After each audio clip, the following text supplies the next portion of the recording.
guys. So, yung sasakyan na tinatawag na put-put. Pero lugar na to? Tatbalugan. Ay, Tatbalugan. Dito na po.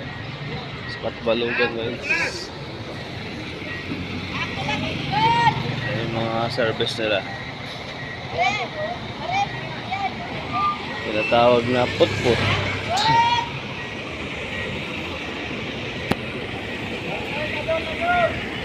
Ayan.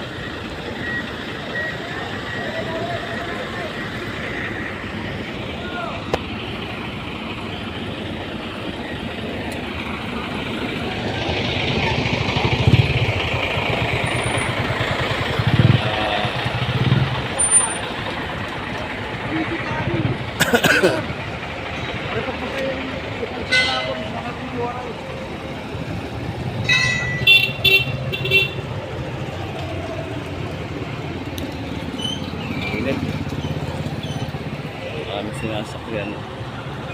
Eagle Star.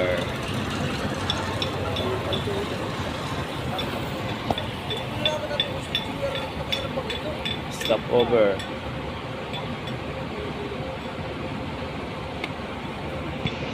Kapit ng service ni Kuya. Ang isa lang.